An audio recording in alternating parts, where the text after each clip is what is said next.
Montclair, New Jersey is a wealthy suburb with some of the highest property taxes in the entire state. So imagine the surprise when the school district's new superintendent says she discovered her district is in debt to the tune of $19 million. All right, Fox 5 Sharon Crowley live in Montclair with the fallout and the tough decisions that people who live there are now faced with. Sharon. Yeah, the new school superintendent did not like what she says she inherited, a nearly $20 million budget shortfall, and she says it forced her to hand out pink slips to more than 100 school employees, and it would mean that those school employees would be out of a job December 31st, the end of this year.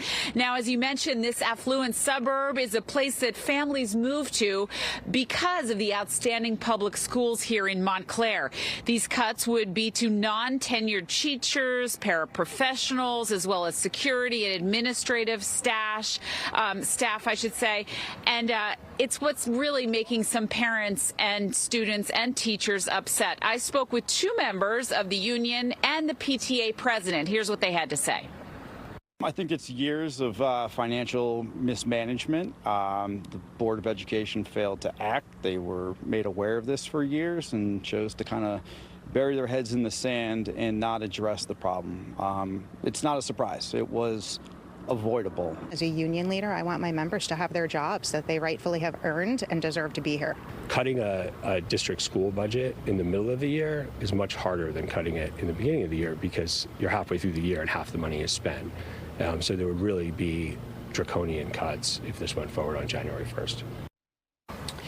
So there is a special election on December 9th, and there are two measures on the ballot that would give voters here in Montclair an opportunity to actually restore funding to the school budget by raising the property taxes. However, this is an area where they already pay very high property taxes, so it's not clear yet if those two measures would pass, and if they do, if all of those jobs would be restored with that money. I spoke a short time ago with the school superintendent here in Montclair.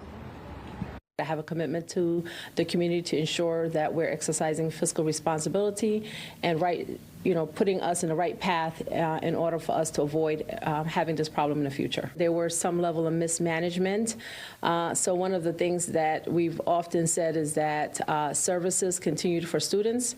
Staff were paid every time we needed to pay them.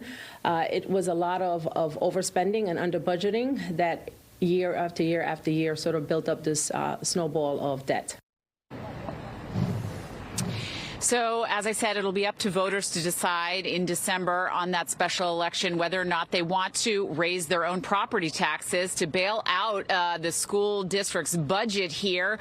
There's a school board meeting just about an hour from now, and you can bet that the school board members will be hearing an earful from teachers and parents tonight. For now, I'll send it back to you in the studio. Yeah, that'll be an active meeting, no doubt about it. All right, we appreciate it. Thanks, Sharon.